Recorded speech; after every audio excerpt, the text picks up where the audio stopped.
Okay. All right, we're live. It's Thursday. It's 8 o'clock. On time, on schedule. I'm Cole House, and the lady of the hour, Sharon Nunley, Nunley Ranch Oh, Bulldogs, and quarter horses and draft horses and yeah, a few the other whole things. thing, huh? Yeah, that's awesome. That's awesome. I always been people make fun of me because horses kind of freak me out a little bit, more than a little bit. I, I was born around them, so yeah, they don't. I'm too used to them, I guess. Yeah, Hello. Hello. How are you? I just figure Good. anything that's that much bigger than me and it's just one big muscle, like it's kind of like You got to climb on top of them. That's when you feel the muscle. yeah. Okay. All right. Talking about horses, So not me, right? Yeah. Well, yeah, let's go with horses, okay? All right, we'll start there. All right. Keep this, rated. yeah. Okay. Uh, MJR Megan says hello. Well, hello. Yeah. Why, hello. So we always kind of start the same way, and it's at the beginning. How long you been in Bulldogs? How'd you get into them? Okay. Oh gosh. Um, Probably back in the early '80s, me and my husband started trying to find a dog like what he grew up with when he was a kid. So we couldn't really find it in the AKC Bulldog because that just wasn't the type of Bulldog he remembered or we remembered. And wasn't really American either. American was a little bigger and the long tail and the bigger and different than what we remembered, different look to them. So we started breeding for it. We started finding dogs that we wanted to put together to create what we wanted out of a dog. Wanted that temperament, that great bulldog temperament that was a loyal dog and a protector. And then we also wanted the good health, a dog that could breathe good, no matter what it was doing, could breed natural, could whelp its own puppies and raise them, and just have that look that the look that created the bulldog, the function and do the function that created the form. I mean, so that's what we started breeding for. That's what we have kept breeding for. Yeah. A generally useful utility type dog Yeah, with yeah, that mug that we all love. yeah. I like it. I like it. So what did they use them for? Now my husband's family used them to help with anything around the farm. Right, they had cattle, they had pigs, hogs, they had livestock, and they would use them to catch and hold. To help with the livestock, whatever they needed them for with the livestock. And then they also had to be good around kids and be a family companion and protect from anybody that they didn't want bothering anybody around the home. Keep critters ran off, varmints. Up in here, you have some pretty good sized critters that can come around. So that was pretty much what they wanted them for. And Yeah. that's what we tried to recreate. I never realized until I guess moved out here how big raccoons get. Yeah. They're not small. No, and they're not nice little things you see people with a pet one, Right. Wild ones Right. can be pretty rough. Yeah. Yeah. We got a question here for you. Okay. It's what breeds did you use to create your line?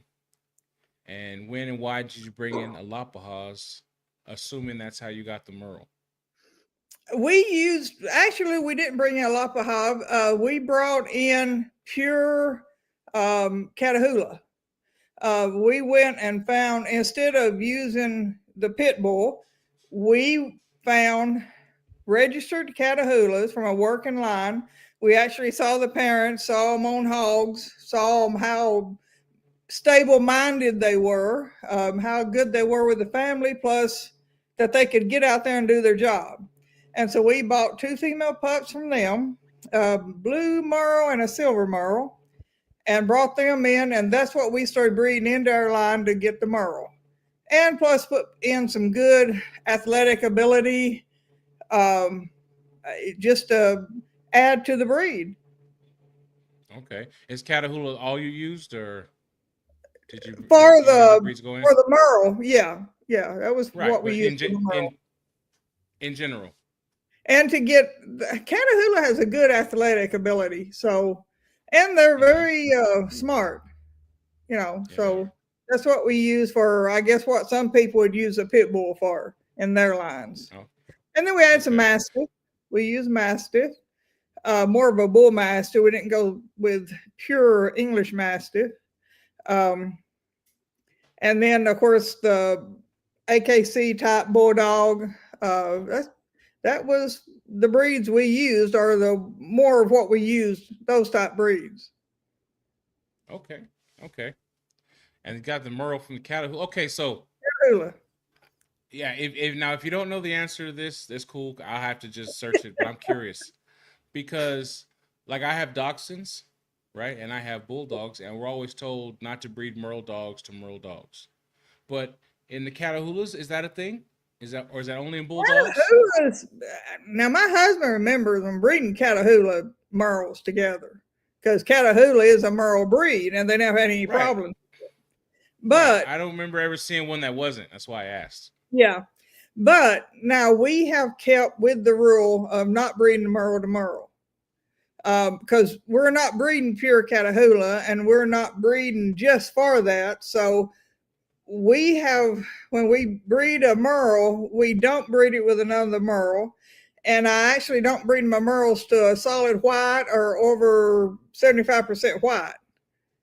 It's just one of those things I've done, I don't trust the one pigment, the white, gosh, I can't remember the name of the gene, but it's Irish spotting gene is one of those things. And some of those genes you don't want to cross with merle, because I think they've been known to be some of the genes that can cause deafness. So we stay away from any of that. Yeah. Okay. So where'd the ticking come from? Ticking is our original line. Our first female that we got to start our foundation lines with was a red tick female. And she was, we used a little bit of I guess most people now would call it a hound, but we use red ticking. And she was bred with bulldog, and my husband actually traced her back with some people he knew, people that they knew that had dogs from up in here. So we found this female, and pepper and spice. No one else had ticking back then. And when we first started breeding it in our line, we got, and this was back, maybe the start of 90, late 80s, maybe start of 90, I guess, late 80s. People started complaining, "Oh, you're breeding hound dogs. Those are hound dogs," because they were ticked. And they said, "My grandpa had a blue tick hound dog like that." We said, "No, they're not hound dogs, but they do have the ticking." And no one else had ticking. Even other bulldog breeders complained about the ticking, that would never go. We shouldn't breed that. That shouldn't be in there. And we liked it. And we liked what the dogs that were ticked, our parent dog, their ability, we liked it. So we bred our first, in one of our first litters, we had the peppered spice. She was the red tick, female. And we bred her to our white bulldog male, and in the litter, we kept a red tick female like the mama, and we kept a solid white female pup with blue eyes. So those were the two keepers, was a red ticked and a solid white with blue eyes. And so that gave us our tick line on one side, one female. Other female gave us our pure white line with no ticking, because you have to have a tick dog to get tick dogs. It's not recessive, it's a dominant gene. Kind of like Merle, it's dominant. So you've got to have one of the parents has to be ticked for you to get ticking. And so that's kind of how we done our different lines too. Okay. There's the puppy with some ticking on his face. Yeah, that's a blue pup with, you can see the blue ticking coming in, and it's white. Yeah. So you caught all kind of stuff when you guys came out with it, huh? Oh gosh, yeah. I mean, people just didn't like it at all. I said, well, we're not breeding for what everybody else likes. We're breeding for what we like, what we want, what we think a dog should be. And back then, you didn't see anybody else what they were doing. You didn't have internet to see what everybody else was doing. When we started advertising our pups, we advertised in Dog World and Dog Fancy. That's how you done it back then. So we had several ads in those. Yeah, that we talked to Joe Rita, and he had like a whole, I don't know how many of those things he still has, but he had a bunch of old Dog World magazines and different dog books, and I thought it was really cool. They done an article really cool. One time. They contacted us, and this is after we've been advertising with them for a long time. And they contacted us about, she had, one of the girls we had talked with that done a lot of the ads and a lot of the different dog breed ads. And she had said that they were thinking about doing an Old English Bulldog. And she was asking me, and I had been after her about doing one, where they did the little exposés about the breed. And so I was after about doing one and putting an Old English Bulldog on her front page and doing one about bulldogs, about the Old English. And so they decided to do it. And she contacted me about giving her some pictures that they could use in the, in the examples in the ad, or not ad, but the article. And so we did. We sent her pictures, and so it's our pictures of our dogs that are in the article. So I thought that was kind of neat, Yeah, it is. Megan says she needs a tick puppy when you have some. A female version of Grimm. Just keep her updated. I will. Yeah. We also that book, the Atlas dog breed, the book of dog breeds, the Atlas book of dog breeds, put out in the 90s. We talked with them. The THF Publishing contacted us about pictures for their, of course, they're putting the Old English Bulldog in it. And so if you look in that book, you'll find pictures of the Old English Bulldog breed, and it's our dogs that are examples of the breed. So I thought it was kind of good, getting the breed out there. And we've done a lot of kind of talking with different people and trying to get the breed pushed out there, get people to notice it. Right. Let's see if I found the book. I'm trying to find that, like the picture you're talking about. Found the book. I'll put the book up in case anybody wants to pick it up and take a look at it. It came out in the 90s, I think, the book did. Or that Atlas of Dog Breeds did. Okay, let's see. Back when books were popular, Yeah. Yes. Yeah. Books are still popular, just not as popular. Yeah. There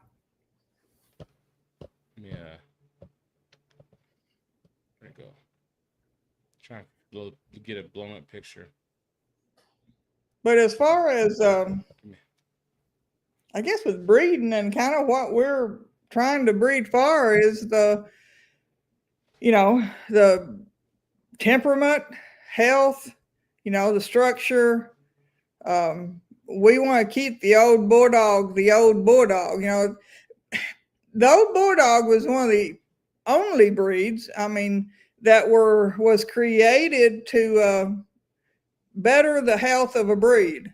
Most breeds are created for a size or a color or a function, like little rat terriers to varmint dogs, critter dogs, to help catch and chase things, rid the farm of vermin and stuff, or any other little critters. But the bulldog, the Old English breed, was created to better the health of existing breed.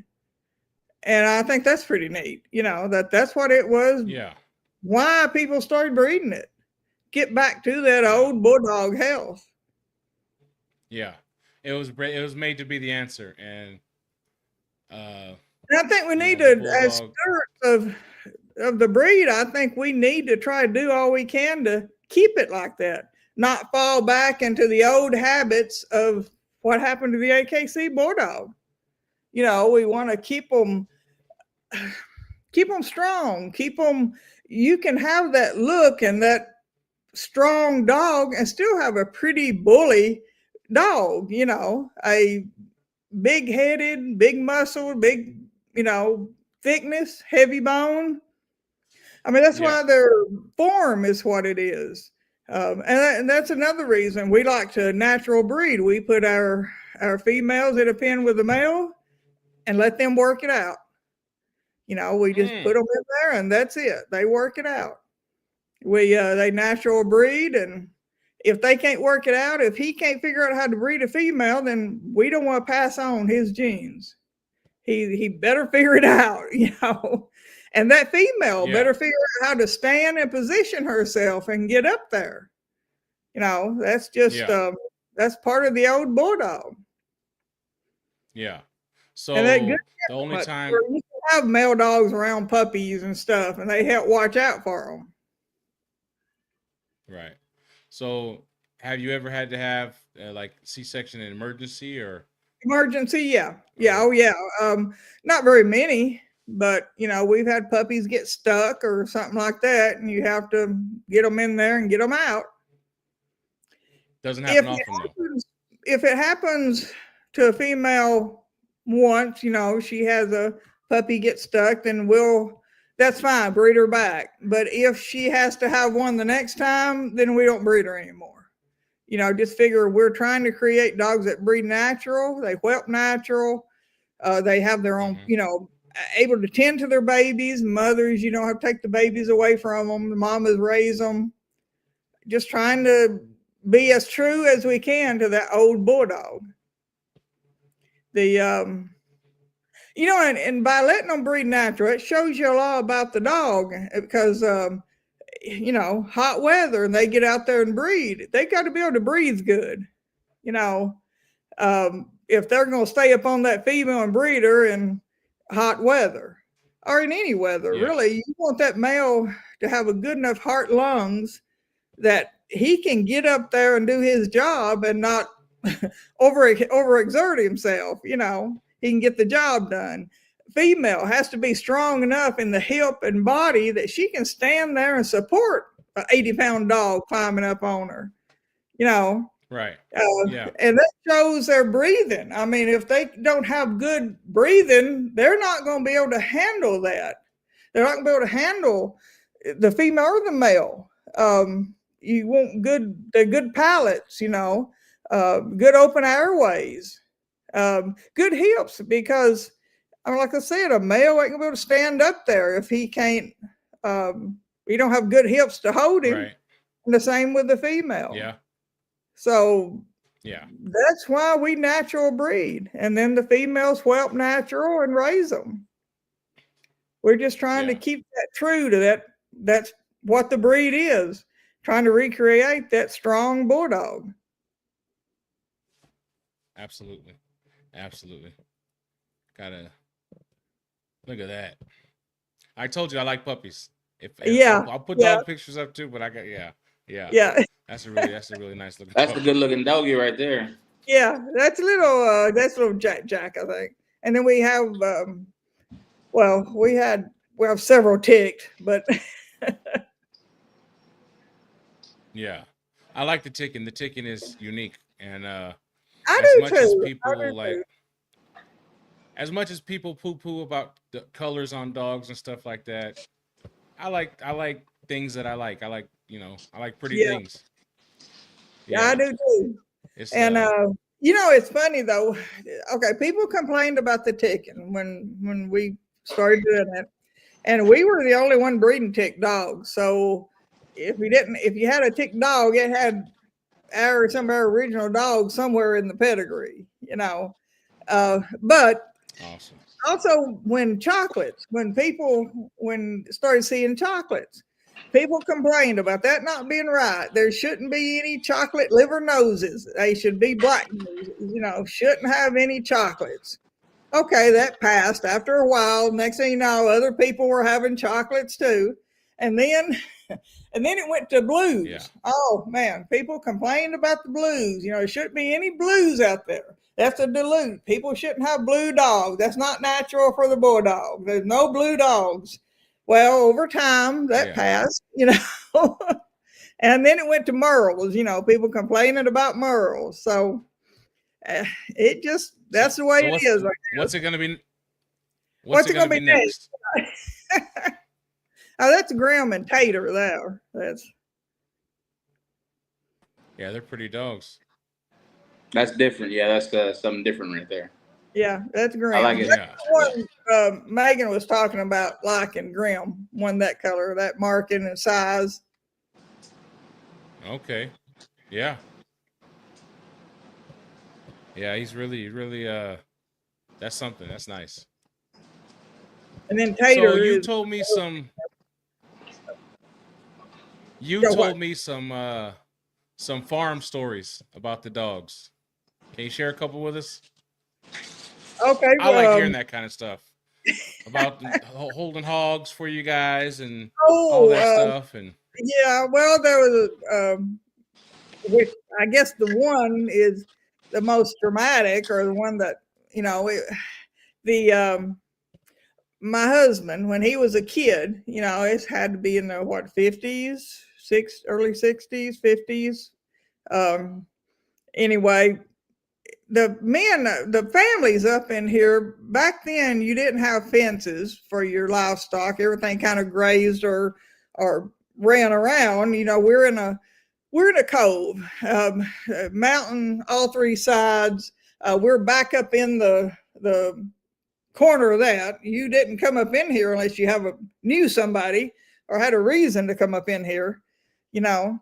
And the families up in here, they would let their livestock and their hogs and stuff run together, and they'd run up in the mountains and in those ledges and stuff, and that's where they would forage and feed, because you couldn't afford to feed stuff like you do now.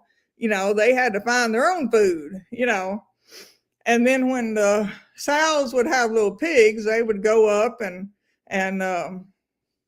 gather them for marking and for putting a mark on them for which family's pig it was. And then they would also mark the little males to castrate them to sell for market later. But anyway, that's kind of why they were out like that. And when it was time to catch them, to mark them, the men would go up in there, and my husband's father he had three dogs he'd take with him. He had two baying dogs, which were the females, and they were more bulldog crosses, but bulldogs. They had longer legs, and they used them for the bayers to keep the sow back away from the men while they were catching the little pigs and marking them. And then they had Rock. He was the full bulldog, and he was thicker and stockier and lower to the ground. And they would use him to catch and hold, and till they could get a hold. He was the first one to go in and catch them. Then they would pour him and catch the pig and then mark it. Well, there was this one time, which they'd done this for years, but he told about this one time. usually when the boars or the adult pig would run out, they would just get out of the way and let them go on, you know. And these are domestic hogs; these aren't wild hogs, so a little different temperament than a wild hog. And you still have to be careful. Domestic hogs are still hogs, you know. But so they would um, anyway, they would catch that Rock, the bulldog. They would use him. They put a harness, like a rope on him, and those ledges he could flat. He could get down in low enough and get up under those ledges and grab the baby pig and hold on. Then they would help him pull him back out, and then they would get the little pig, mark it, turn it loose to take off with its mama, you know, and send him in after another one. Well, this one time they were sending him in there like that, and there was a big boar under there.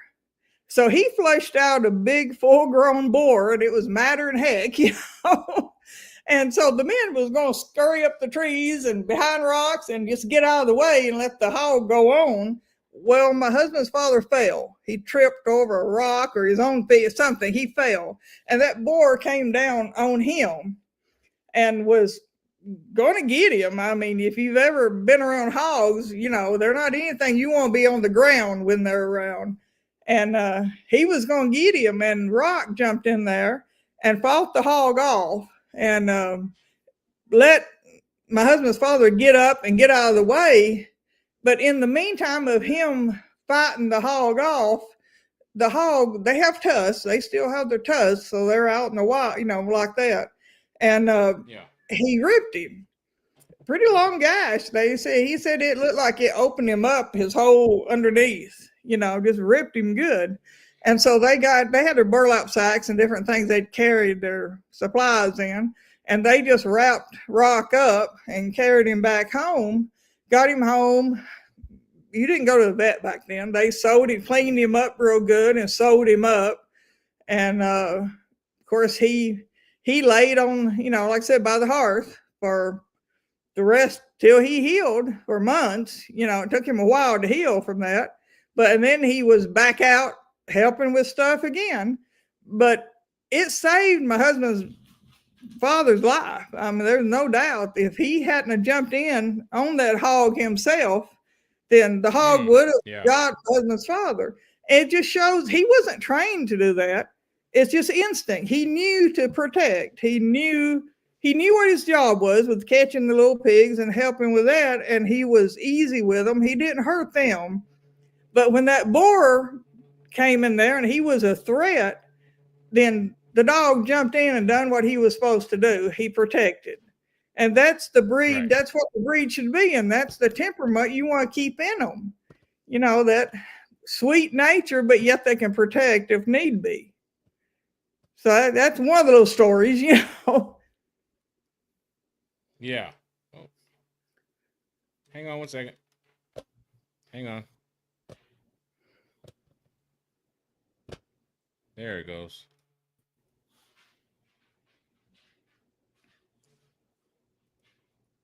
All right. Can everybody hear me? Yep, I can. Okay. Oh, yeah. My mouse cut off on me. It was just, anyway, weird thing. Yeah. So at what point did you guys start the registry? This is something I just learned about this week. Oh, yeah, in 99 or 2000, right in there. Actually, it was during that time IOUBA was shut down, and we wanted to do something to help with people that, you know, buying puppies and other people that was complaining and about needing a registry. And so we went ahead and just said, well, let's start one. So we started the National Bulldogge Association. Okay. And you said in 2000? Right around 2000, yeah. And you guys have a pretty good history of shows and stuff like that.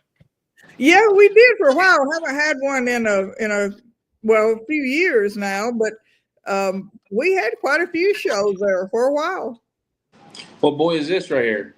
Oh, that's Graham. That's Yeah, him. okay. Yeah, It looks short and Yeah, compact. you guys got. he Thick? is. Yeah. Right boy. Yeah. Hey, you guys got really nice photography. Oh, thank you. I think my daughter does a lot of Yeah. it. But some of them are before her, but I think she does a lot of it now. Yeah. Yeah.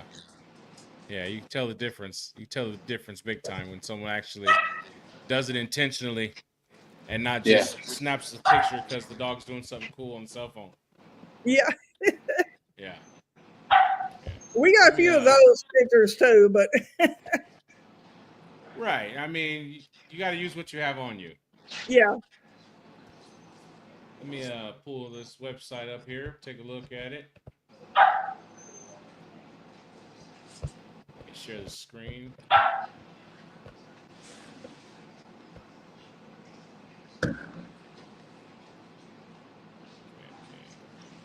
Stop that one. Come here. We'll share this one. There we go. Come here. We can kind of cruise around a little bit, see the different things, see some pictures. Okay, National Bulldogge Association, NBA.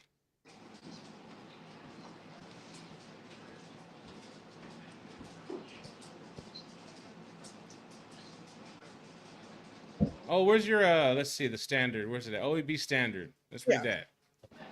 Yeah. Okay. Let's see. General description. Old English Bulldogs, loyal, courageous dog, very stable temperament. They are medium height with large size, large strong head, stout muscular body. Old English Bulldogs are athletic and most importantly, very good health. Males are free breeders. Females are free whelpers. Old English Bulldog is devoid of all breathing issues and is capable of enjoying outdoor activity with their family. A wonderful companion, protector, family member.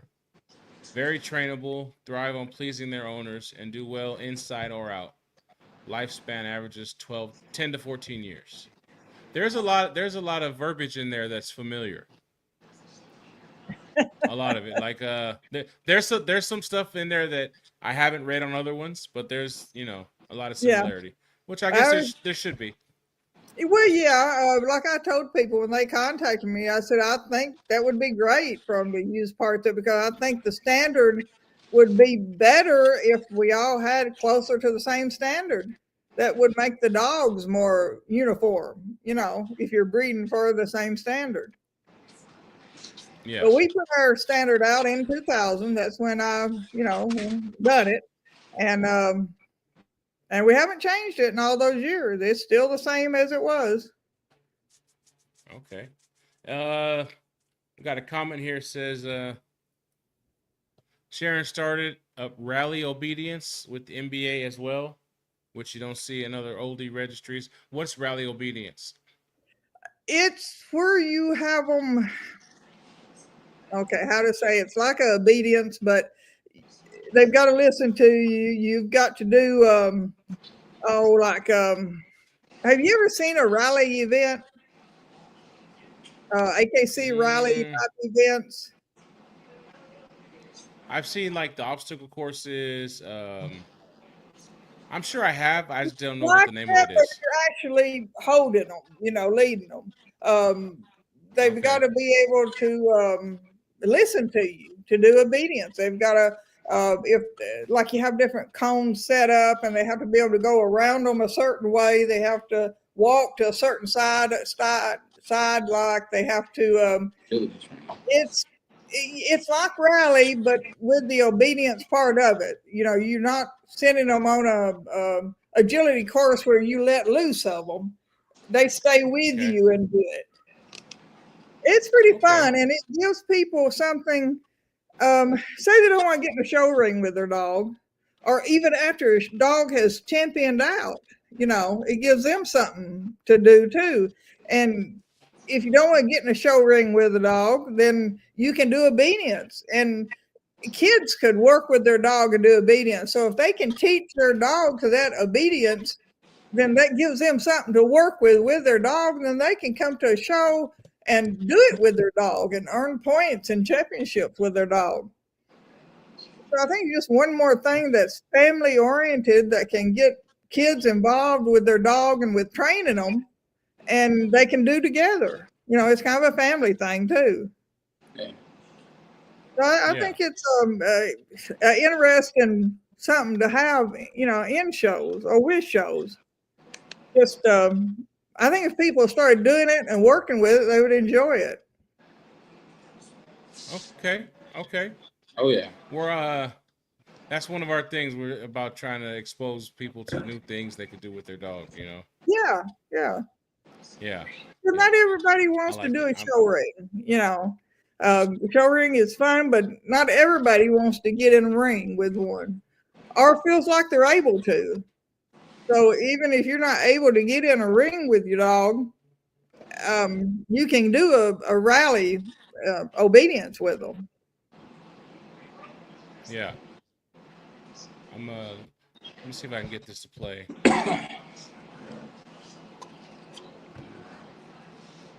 Too big. Give me 1 second.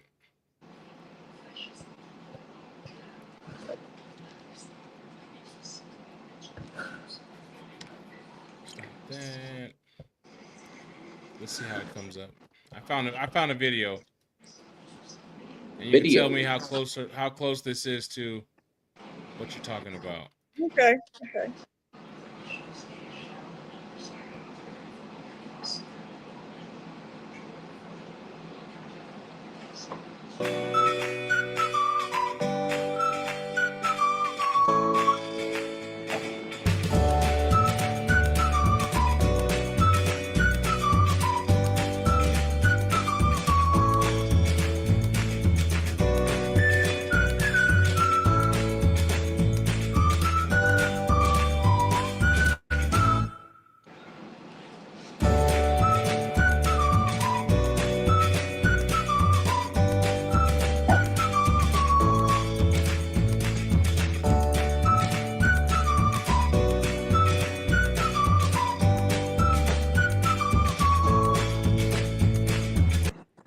What are they doing? So how close is that?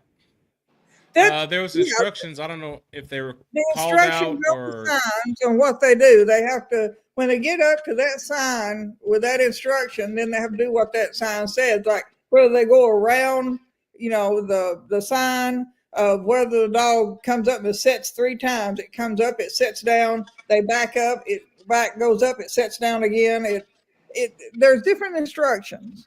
The dog may have to circle around the person stand there, or the dog may have to just all kinds of different little instructions that the dog has to do and perform, and it's obedience. The person tells the dog what to do or show, and the dog does it. You know, there's different levels of it. There's basic like that, and there's different levels that are harder, or you know, like with anything. And it's fun when you start doing it. I like it. And then I guess they rearrange the course all the time. Yeah, you'll have a basic course, and then if it's a next level, then the course has changed, you know, for the different levels. Yeah. Hmm. I know, because I learned animals can count. I never Oh knew yeah, that. yeah, Yeah. We took my son. We're at this like a farmer's market type of deal, whatever, on the coast of California, and they have pony rides. And my son, I want to ride the horse, so we put him up there, and it was like $10, whatever. They go 5 times around. yeah. So we put him on the horse, and they take off, and we're talking to the guy, whatever, and all of a sudden the horse just stops. I said, "Did that horse just count to 5?" The guy said, "Yes, that horse counts to Yeah. 5." Okay. Yeah, Okay.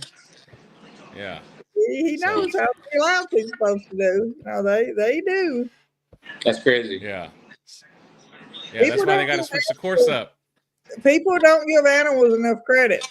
No, not at all. Yeah. They don't. Yeah. That horse said, "Kid, get off me. This is Said, it." okay, this time's up. Yeah. Yeah. Give me a second here. Stop that. And then,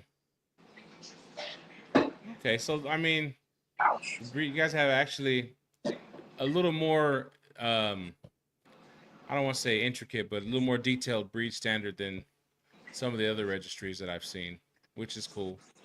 I won't bother everybody with reading it right now, but I'm going to read it. You know what I mean? Yeah. So I tried to put as much So, into it as I could, so it would make it where people could understand it better. You know, I've seen some back in the day. There were some that weren't a paragraph long, and I thought, no, we got to do better than that. I want people to understand what that dog is supposed to look like the best they can. You know. Standard said 4 legs, 2 eyes, 2 ears. Yeah. Yeah. Yeah. So one thing I always always been my hang up, and I wish that somebody would kind of, for my sake, do it, is I wish like at dog shows they had points. Like they scored the dog or something. You know, because my hang up's always been it's just so much opinion. Yeah. You know. I like standard being a little more detailed. That gives more things to critique on. You know what I mean? Yeah. But I always wish that there was like a score, like this body part was worth this many points, if it was good or bad. You know? Do that. I had thought about making some forms for when we did the judging, where you actually divided it up by the standard, and you would mark that dog for that part of the standard, like 1 to 5. You know, that dog. You know, how much of that standard part of the standard did he fit? You know, was he a 5 or was he only a 1 for that part of the standard? But I have to figure out how to write it up and how to do it for each one of them. You know, each dog for each show. And but I always thought that would be a good way to do it. So kind of like what you're talking about. Yeah, kind of like that. So, over the years, how have you seen oldies change? Is it just a big cycle that goes back and forth, or? Oh gosh, that's kind of a hard one to answer, really, because I don't know if I've seen the dogs change that much. When we first started out, of course, not that many people knew about them, or knew what they were even. You know, a lot of people, well, a lot of breeders then was doing just cross English to an AB and say, okay, the resultant pup is a old English, and you had a lot of that going on, and you had a lot of people trying to breed either the longer muzzle or the shorter, kind of like now. You know, I don't know if I've seen it go drastic. I do think now you have more people trying to breed for the standard and knowing what the standard is and trying to, in recent years, I think you've got more people out there that are actually trying to breed a healthier dog, a stronger dog, and that the Old Nation is supposed to be a healthier dog. Now, I don't like the kick of where you see a lot of C-section and artificial breeding, and you see a lot of that now, people doing artificial breeding. I'll never be a fan of that. Or, you know, I believe in keeping it natural, keeping the dogs breeding, because I think that tells you a lot about that dog. You know, there's a lot by temperament, by if that dog can breed. I mean, if the dog doesn't have a good temperament and all they want to do is fight the other dog, not talking about if a female is letting a male know she's not ready. I'm talking about just some of them that just want to rip each other up. Then I don't think that's a good temperament to want to breed. You know, if people can't get in there and handle the dogs, I don't think that's a good temperament to breed. So I think breeding natural tells you a lot about the dogs.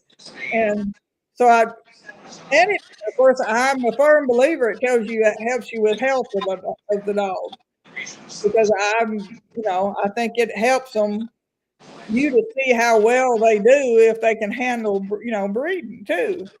But the changes, I think a lot of it with what I've seen is with people more than what I've seen in dogs. I'm still seeing people trying to breed for, the good muzzle, the good head, the good shape. So I don't think that's changed that much. I think everyone's still trying to do that, trying to breed for that good dog.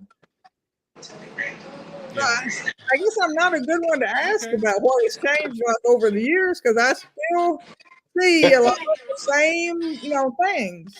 So Okay. No, I mean that's fine.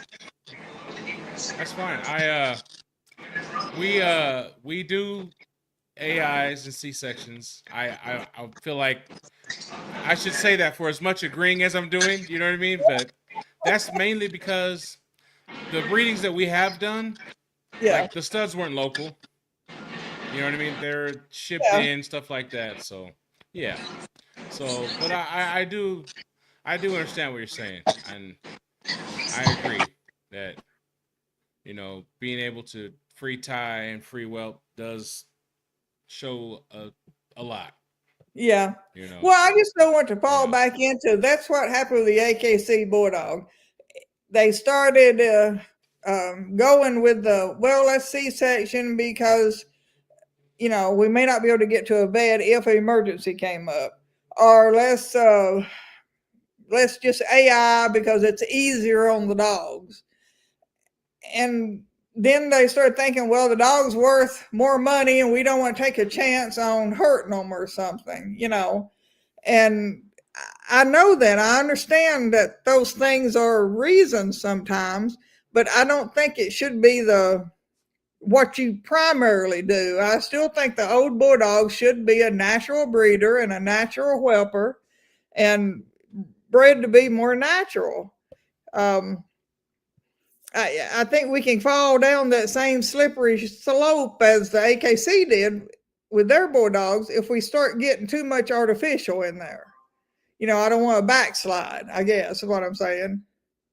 I want to try to keep it, old bulldog. Backslide's a word church folks used to talk about other church folks. Yeah. They're That's the only backsliding. Yeah. Yeah. Okay. And let's see. Is there any plans for showing again for NBA or? I hope to.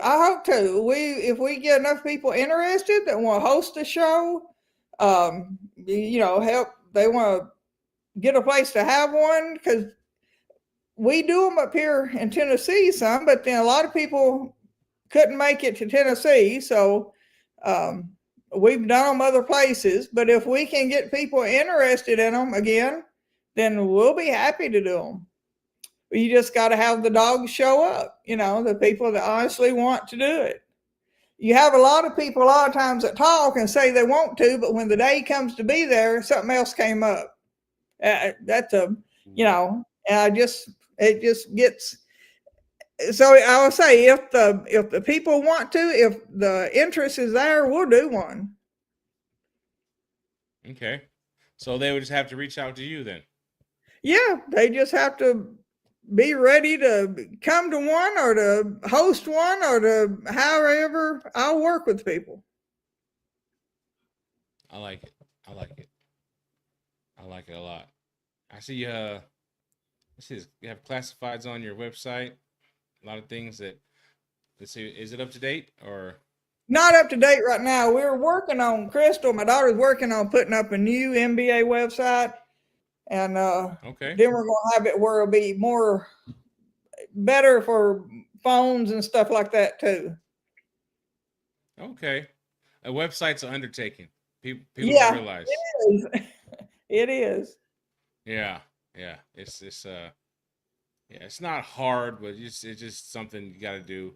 And every time something changes, you got to change it. And yeah. Yeah. Let's see.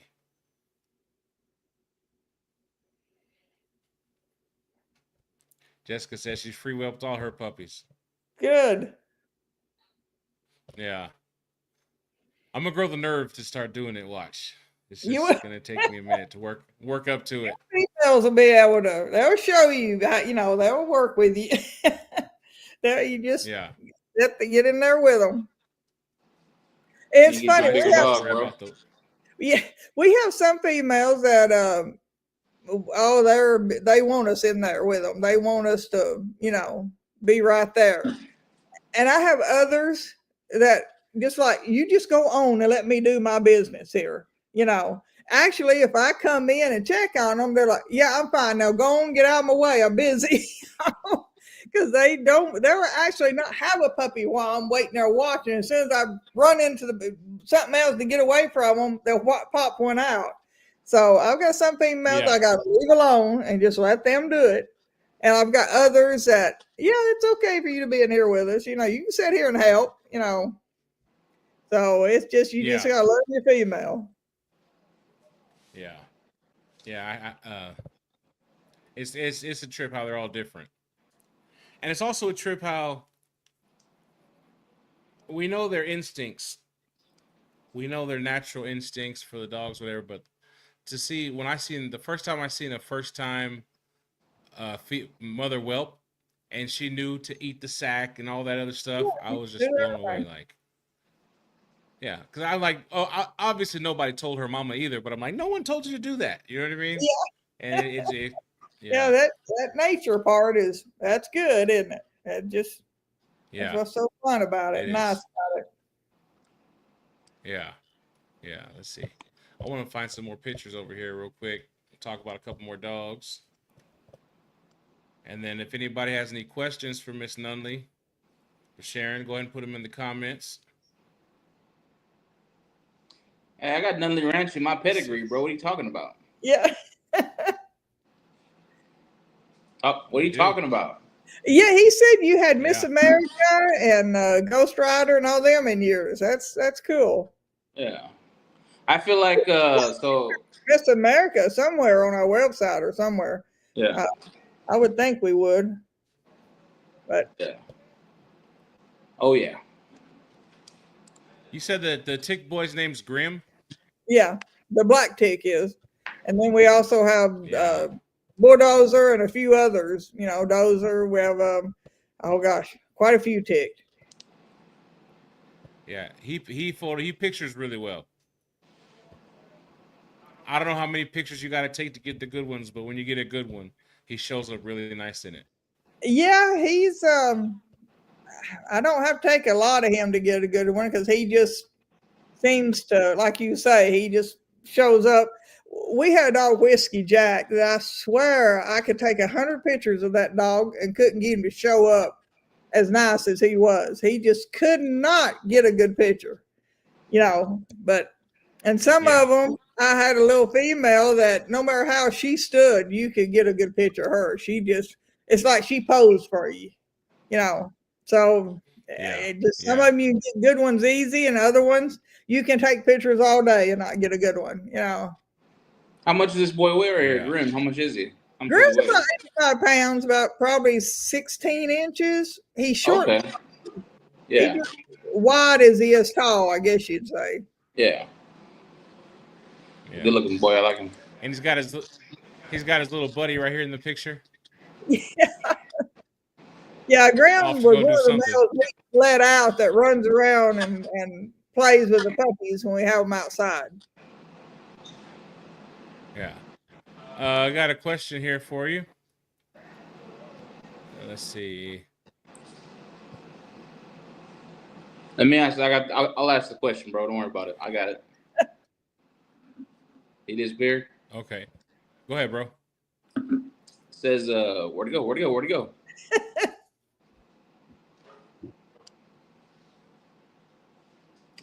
Disappeared. I think it said, Sharon, what are some of your favorite oldies that you've produced or have seen? I think that's what it said. Yeah, some of our favorite. Well, gosh, some of my favorite are, of course, one of our old female Snow Bunny. She was kind of a heart dog, one of those that just was pretty, but had that personality that just talked to you. She talked to you, then the little female that's in your line, Miss America, she's a gorgeous dog. She couldn't stand but square any way you put her. She had a wide chest, and she would just stand upright no matter what you done. And Whiskey Jack was just a big old heavy bone male, brindle and white male. That a funny thing Whiskey Jack done one time. Of course, like I said, we're out in the country and mountains all the way around us. We're a dead end back up in here. But Whiskey Jack was out, and he would go back out through the horse pasture a lot. Right. He came back up to the front yard one day, and here he come, just how they do that prancy big walk like they just done something fantastic. He was so proud of himself, and he was dragging a pants leg off a pair of blue jeans. To this day, I don't know where he got that pants leg. It wasn't off of ours. I asked the neighbors. They didn't have anything hanging on the line that got tore down. So to this day, I don't know where he got that ripped off pants leg. And it was up past the knee. It was that long of a pants leg, Yeah. Here he come with it. And we never heard who it belonged to, where he got it from, or who he got it off of. But he was sure proud of that blue jean pants leg he had got. Yeah. Yep. So that's just, it was just something funny about him. He just was that way. He was just a big sweetheart, but sometimes he'd make you wonder what he'd been up to, Yeah. But we've had, Jethro, one of my big chocolate males that we lost recently. He was a sweetheart. Of course, he was my baby. And then we had all kinds of. We had Bulldozer, another big tick male. The Southern Bandit. He was a big fawn. He was more of a little fawn. He was compact. I've got too many that I can name. There's a bunch. I don't know. There's more that I can just name off, but that was a few of them.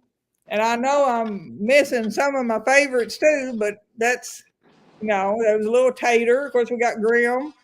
I mean, there's a lot of them. So it's hard to say who was my favorite. I've got a lot of favorites, I guess. You have any outside the kennel?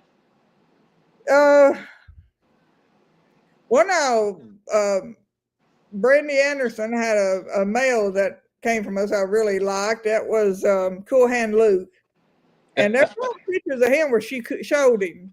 He was a nice male and just a very sweet dog. I mean, there's quite a few out there. It just, I don't know. Like I said, there's so many. It's hard to name them all. Yeah. There is a lot of them. Hey, bro, who does this look like? What you talking about? Hang on, let me cook. Hey, put Mo up real quick, Momo. Who does that look like? That looks like Momo, man. Yeah. Looks like baby Smooch. Smush. I call them smush faces. Smush. It looks like she has that same coat texture too. Yeah. They call it the lemon brindle. Is that a real thing? Yeah, well, it's a light brindle. It's a light fawn. They call it lemon because it's lighter, more beigeier than it's got a beige fawn or a beige brindle. Yeah. When you say fawn, you can say it can be so many different shades of fawn and brindle. There's reverse brindle, there's the regular brindle. I mean, there's so many different, I guess, shades of that also. Mm-hmm. Yeah, it looks like a little smush. Oh, yeah. It looks a lot like a little smush. That's funny. Let me see here. I'm trying to find some big dogs. Big dogs. I got a few. There's a lot of that dog. Yeah. And you said you had some puppies now, right, Miss Yeah, Sharon? yeah, we got 3 right now. That's, 2 not spoken for, and 2 little males. I had pedigrees, and I had deposits down, and but they both want to hold. The one is waiting for a fall litter, and the other one is waiting for a blue. So my deposits have rolled over to another litter. So then now Okay. these 2 are available. Are they close by? Can we see them? Yeah, well, oh no, I don't have them. They're at our house, my house. I'm over Okay. at my daughter's, or I'd Okay. hold them up here. Who's this guy? This guy looks mad right here. Yeah, They took his ball or something. the way his eye, the eyeliner, he looks like Yeah. he's a cow, doesn't he? Yeah, I was asleep and you guys come bothering me. I think that was the day we had them at the vet, because we have a little pet carrier. We let them ride in a little, looks kind of like a baby carrier. Yeah. We Little push them soft-sided in crate. that, a buggy. Yeah, we push them in that because they're the way I keep them up off the vet's floor. They're not running around on the floor at the vet's office. And I take them out of that, set them up there for them to examine them, and then put them back in. So it keeps them off the floor, and Yeah. I guess less chance of anything get at the vet that they pick up. Yes. Yes. So That's how about go ahead, bro? Go ahead. Tell me about the longevity of your dogs. How old do they get up to? Average 12 to 14. We had a kid when he was probably, I think he was 16 or 17. We've had a few go over 14, but I want to say 14 is probably about right in there, and 12 to 14. I just say that's a good average. That's a real good average. Yeah. Because most of these bull breeds, 10 years is a good run. It's Yeah. considered, so if you're that's And That's that's good. what That's I real tell good. people. I say, you want to, being a bulldog, being a large dog, a bull breed and a bulldog. I say, when they ask me about life expectancy, I say, you're looking at, 10 to 14 years. We've had some go longer, but 10 to 14, I say anything over 10 is old age, Yeah. Yeah. And at that age, yours are still moving and grooving and doing everything, or Yeah. when do they kind of start to slow down and Well, everything slows down with age. They start slowing, yeah. But I think they're still bouncing around, running around the yard, stuff like that, and you'll see some graying on them by then, where they start getting gray in their face, and they have a mask. It starts looking gray instead of a solid color, and different things Yeah. like that. But This is a really nice picture right here. Good grief. That's a really nice picture. shows his face Yeah. and eyes look good, up good. Yeah.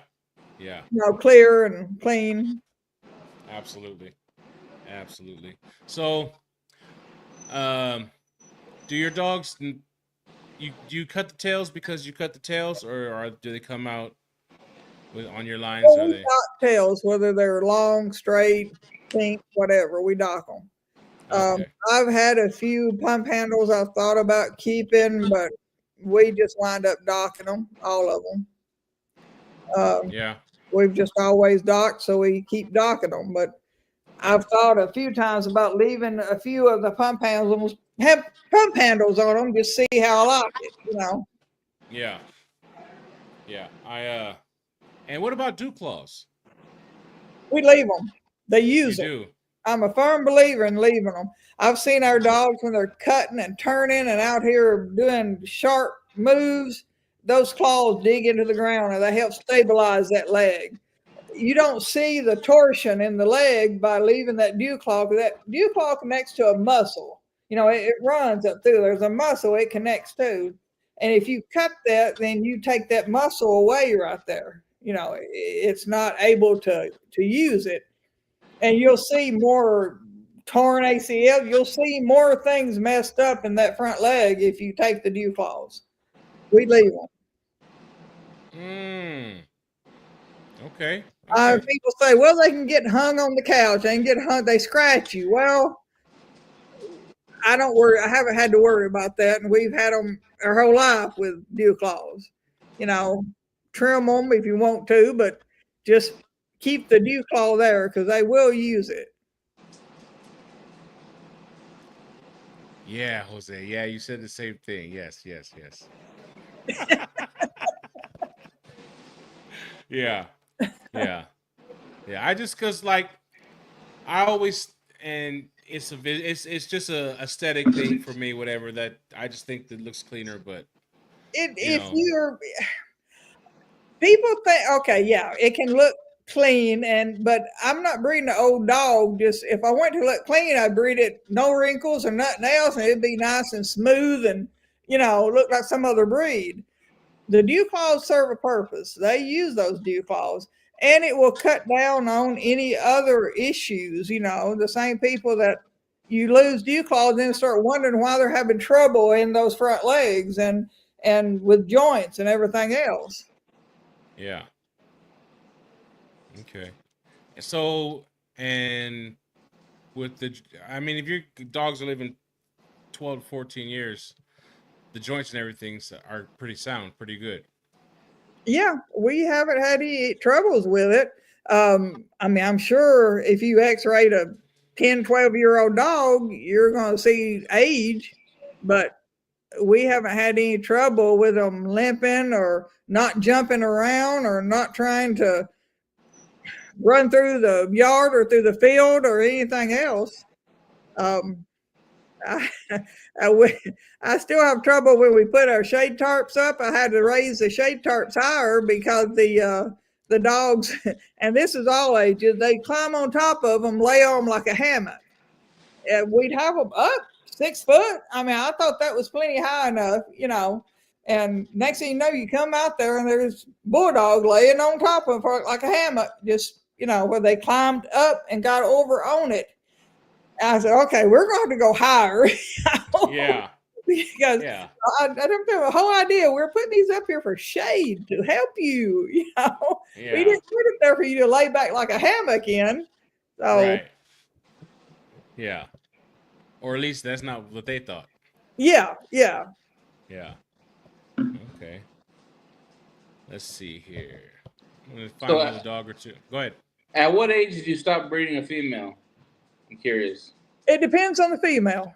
Okay. The same thing with how many litters we let her have. It depends on the female. I've had some females, 1 or 2 litters, and no, I ain't breeding them again because I thought it stressed them too much. They didn't look good during, after having puppies. Maybe it pulled them down too much, or it just stressed them too much. Yeah.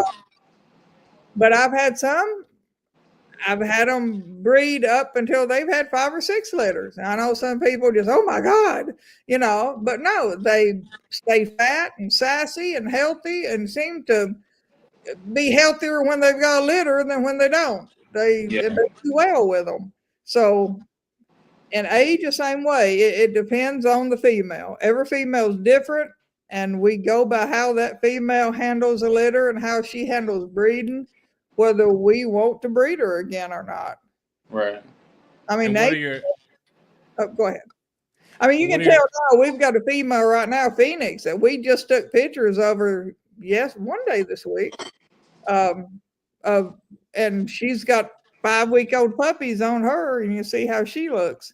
She's one of those that it doesn't stress her or pull her down at all to have puppies. It's like she didn't even faze her.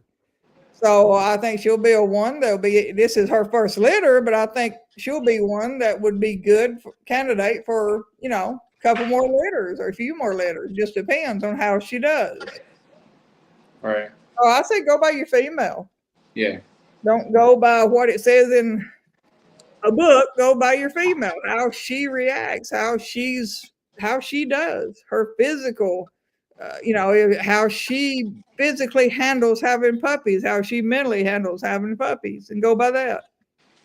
What about as far as breeding them back to back or skipping heats? And Breeding back to back, as long as the female is healthy and in good shape, it's fine. A dog goes through a heat whether you breed them or not. They're going to go through that heat, and they're going to slough off, and they're going to have all the same issues whether you breed them or not. Some repro vets think it's healthier to breed them back to back than to have them miss a heat. They don't think you're doing them any favors by having them miss a heat. So again, I breed them back to back if it's what I think is fine for that female. So go by your female. Let them be the thing that tells you whether you breed them or not, or whether you breed them again or not. okay, so do you have a rule about which heat you start breeding on? Usually close to 2 years old. Over the first heat, of course. Usually, it depends again on the female. Sometimes after the second heat, but if the female is healthy and good shape, I may breed them on the second heat. But most of the time, they're closer to 2 years old. I've had some over 2, but most of the time, they're closer to 2 years old before we breed them. Okay. I like that. I've done the second heat once, and then for one girl it was fine, and the other one it was like, yeah, not yet. Yeah, you go by your dog. Yeah. That's gonna let you know, and like your dogs. You know how they're acting, what they're prepared for, what shape they're in. That's what you go by.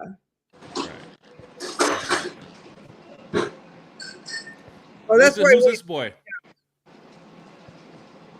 Who's this boy? Is he...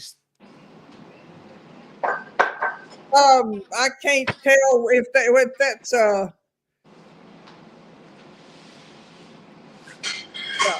that's Gus. Yeah, okay. I thought that was, but I thought no, that's a young picture. Yeah, that's Gus.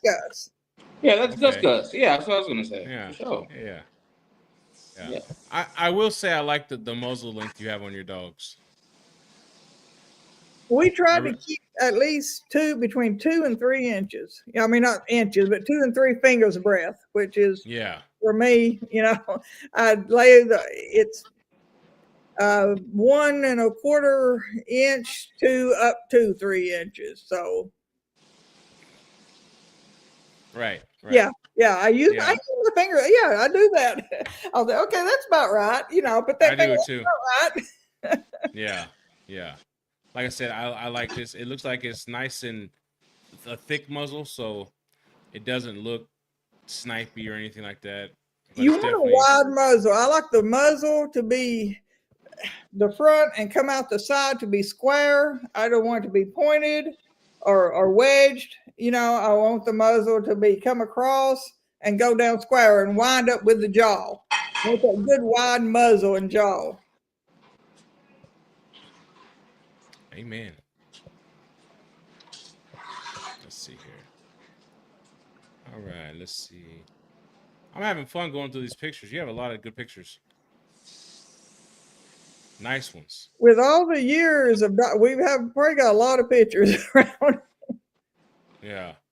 A lot of puppies. I'm trying to find the dogs, the dogs.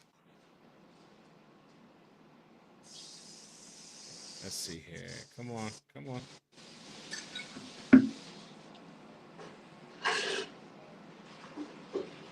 I think we're way back there now. You guys that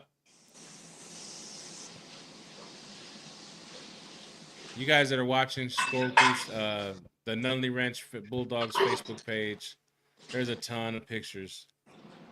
Yeah, I tell people to go on there and just go through them because there's a lot of pictures on there.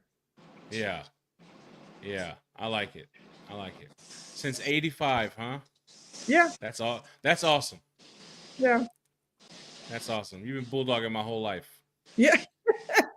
And that's good, so Yeah. they grew up on them.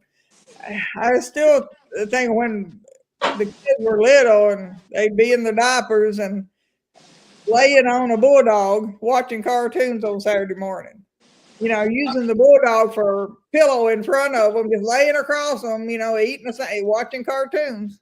Of course, the bulldogs love it. They Yeah. like being used for a pillow. So, but that's the way they grew up too, was laying on a bulldog. Yeah. I dig it. I dig it. I always bulldogs are something I always wanted. I always kind of like, I don't want to say idolized, but I always thought it was something way, you know what I mean? Yeah. And then when I got my chance to have one, I was like, yeah. You can't just have one. I tell bulldogs are, you won't, if we get some people, it's their first time having a bulldog, getting a bulldog, and they'll get a puppy and say, well, we was trying to saddle a bulldog or another breed, and they was talking about labs and different things, and then they get saddle a bulldog puppy, a bulldog. I said, well, I'll tell you, once you get a bulldog, it won't be your last bulldog. You'll always have a bulldog because about them, you'll always have a bulldog. And most of those people come back and tell me, I thought that was just a breeder talking, saying you always have a bulldog. No. But no, you're right. They said we'll never have, we'll always have a bulldog. It's just something about them. Once you do something stupid and that dog side eyes you, and you're like, yeah, you're right. That was you're right. Yeah, you're right. That was weird. Yeah. Like, okay, this dog gets it. Yeah. Yeah. So, who's this? That's my son and Buckshot. That was gosh, it had to be in see. Brinkley was born in 83 and the dog was with him in 85, so he's older, so that had to be well that had to be up there a little long, but in the late 80s probably. Yeah. That's awesome. That's awesome. Jessica said, I never wanted a bulldog, and now I have 6. Yep. That's what it is. Once you get one, you can't have one, and you'll always have one. Yeah. Yeah. All right, Sharon. I appreciate your time. Yeah. And I appreciate you doing this. Yeah, I really do. It took a little doing, but we got you. Yeah, I wasn't sure. I'm not sure about getting on these things and talking, Yeah. Yeah, it's not that bad. We'll have to have you back. We'll do it again. Not bad at all. Yeah, when you guys start having shows and whatnot, we'll have you on. We'll talk about that Well, too. when people are ready to host or ready to come to them, then we're ready to have them. Uh-oh, hang on a second. Uh-oh. Somebody's not done with you. Uh-oh. Let me where'd it go? Give me a second.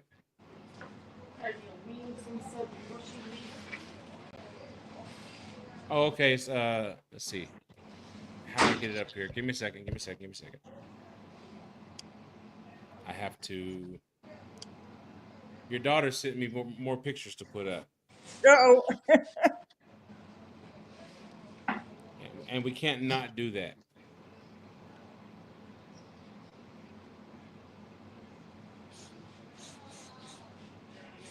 It's a picture of a dog.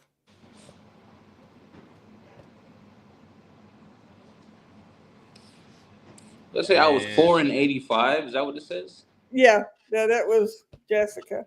Oh, okay. What about you, bro? How old are you in 85? How old were you? I was born in 83. And your better half was 15? No, sorry, sister-in-law. You're not in the same house, are you? Yes. Oh. And he's closer to her than I am, so he's really better. You know what I He mean? goes off air real quick. I don't know why. Right. He's taking his in his own hands. Here we go. That's Snow Bunny. Yeah. That's a female, right? Yeah. She's Yeah. It's nice. Snow Bunny. Yeah. And how is that dog? Is she still around or? Oh no, she was no, she's passed years ago. She was gosh, I can't think how many years it's been. I think Snow Bunny's in Mo's pet. I think that's what Crystal's doing. Mm. And here's another one. Miss America. Yeah, that'd be one here want to say Miss America. Well, the Yeah, body's yeah. consistent. They're Yeah. yeah. Come on, house. Give me a second. Let me cook. Yeah, my girl's 105 pounds without babies. But she runs, she jumps, she does everything. We had a few come out. Well, we've gotten a few get up over 100 pounds, but I try to keep them in that 65 to 85. But you know, I love her. She's a Right. big old thing. I love her. Oh yeah. There we go. That is. She sent the name. I forgot.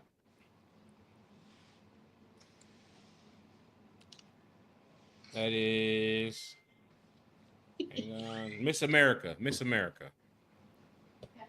Yeah. What? That's one of Mo's ancestors. Yeah. I was talking to the old sister-in-law. That's all. My bad. Yeah. My favorite Okay. person. All right. One more picture. One more picture. Because your daughter keeps sending them. she keeps She hasn't stopped yet. The eyes, the muzzle, the nares open. Just like, yeah, it's consistent. right For sure. there. Yeah. She Yeah. used to put straws in them. I mean, she was a good breather. Let me tell you. Yeah. Yeah, bro. You got to send Sharon a picture of Mo. Yeah. You got him on here. Pull one up real quick. Playing games over there. I'm not here. I'm not here to promote your dogs, bro. Let's see. Daughter says this is 5 generations. Yeah. Butterflies on one end, then her Butterfly's daughter, Ziva, and then Ziva's son, Jethro, and then Jethro's son, JJ, and JJ's son, Grizz. Mm. That's I one like of them that's one of them Old Testament genealogies right there. Yes. That's funny. Yes. That's awesome. All right. Let me pull this down real quick, and I'll find Smooge. We'll show Sharon. And that way we could show generations of dogs still alive, all living on the same property, you know. That Yeah. The proof is in the pudding. Yes. That's awesome. Absolutely. That's one of them sayings. So the proof is in the pudding. yeah. Mm. Okay. Photos. Here's Smooge. Oh, she might be trying to find her not. Oh, baby Smooge. Want to see baby Smooge? Big old thing. Big old dough ball. Yeah. Yeah. That's baby Smooge. Oh. Yeah. And then find adult Smooge. Try to find her not pregnant. It's my first. It's my first bulldog. That's why it's special to me. Yeah. I go to pick her up as a puppy. She wouldn't even help me. She'd just be like, Just lay back into you. yeah, it's awesome. Yeah. Give me a second. Let me cook. We'll find a good one. She's still There you like go. that. Hadn't changed. No, not at all. There we go. Yeah. She's pretty. She was younger right here. About a year and a half, probably. Yeah. Yeah. Mhm. Yeah. Yeah, she's got a good look to her. Yeah. She's an awesome dog. Good solid. You guys do good work over there. Oh, thank you. Yeah. Even though she's a brindle, my brother's not the biggest fan of brindle, but it's good. Picture one day the dogs were all outside playing, and she got them to stand up on the front porch step, and she told them to be still while she got their picture, and it lasted about a few seconds. You see, but Tater already starting to come off, and little Moose was a little Chihuahua there standing in front of them. Yeah, I was gonna say there's Chihuahua there. Yeah, yeah. Hey, there's always a Chihuahua. I don't get it. Oh yeah, there's always got to be a Chihuahua somewhere. Somewhere, yeah. But Yeah, that's they're the dog that you don't think is that big of a commitment, and then you learn they never die. Yeah. Like, oh yeah, no problem. And then that dog be older than, yeah, yeah, just hanging around. Claws too. But Yeah. little Moose, we got Moose and we got Moose and Squirrel, little litter mate brothers. Crystal brought them to me and Frankie one Christmas. She brought me to these two little puppies, little Chihuahua puppies. And I thought, little Chihuahuas, I've never had a Chihuahua. Yeah. And of course they're puppies and they're sweet and cute. And we had them, they lived in a box. I was afraid of the Bulldogs stepping on them because they weren't big as nothing as babies. And so they stayed in a box for a year until they got big enough to come out, until we could get them out and run around the house without being afraid one of the dogs would step on them or sit on them or something. And now here they're still running around the house, but forever. Yeah. They're like Sandlot forever. They get up under blankets. The only thing I have to worry about is they get up under blankets, and of course I have to worry about the bigger dogs jumping up there and sitting on the blanket and sitting on them. Now most of the boys, like Jethro would, and little Mikey that's in the house now, they'll sniff up on the couch and see if we have anything under that blanket before they get up there. They're considerate that way. But Tater, no, she would sniff and find where the Chihuahua was and jump on it and sit on it. She'd do it. Tater had a little bit of a mean streak that way. She said, I'll just snuff this out right here. We'll take care of that Chihuahua.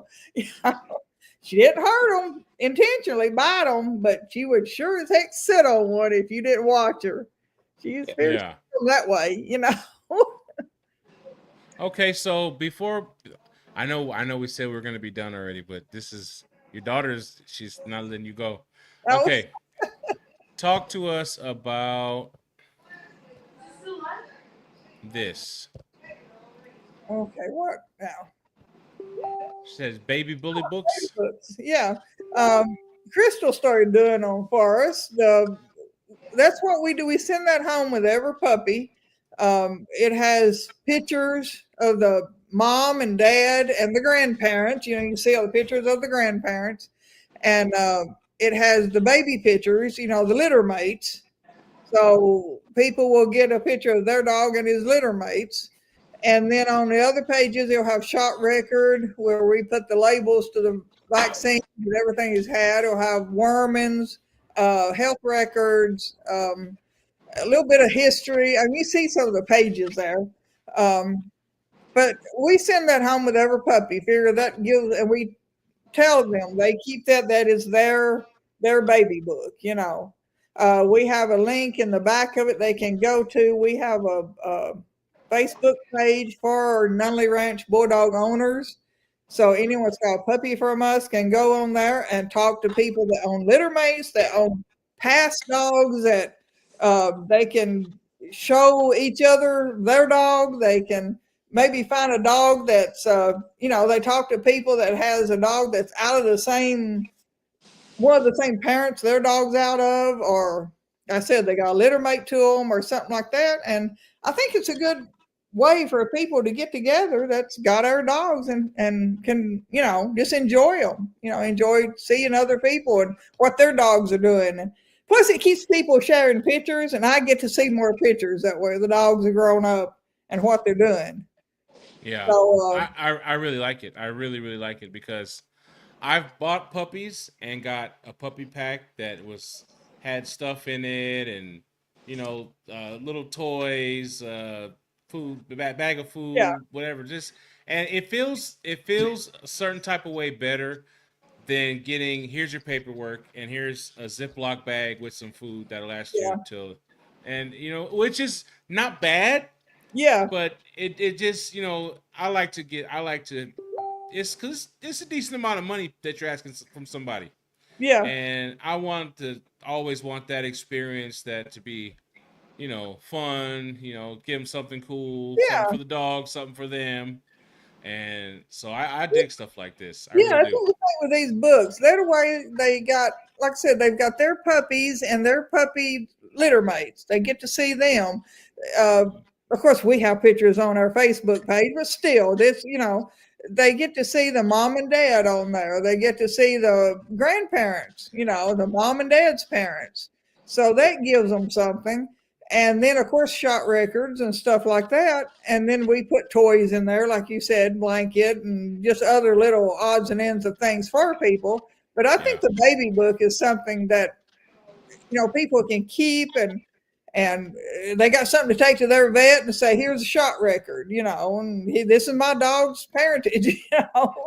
Of course, they get health certificates and stuff like that, you normally get, and their registrations. But I think the little baby books are a good added thing for people. I think it's something I enjoy giving it, be able to give it to people.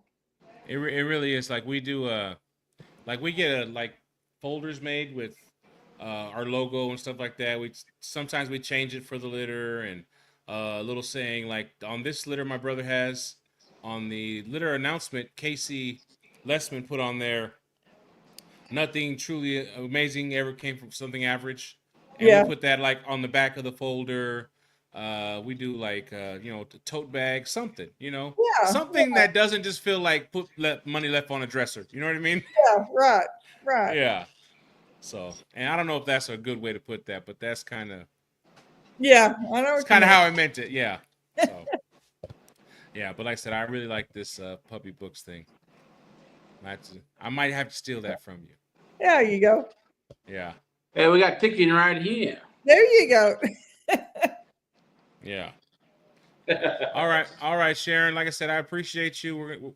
Hopefully we get to do it again, and I want to talk horses. I have horse questions next time. Well, we can do that too. Yeah, well, bulldogs and horses, because Yeah. Look yeah. up your Gypsy Vanners, and then we can talk Gypsy Vanners too next time. All right. Alrighty. All right. I appreciate you, everybody. Have a good Thursday night. We'll see you next week. Okay, we'll see you. All right.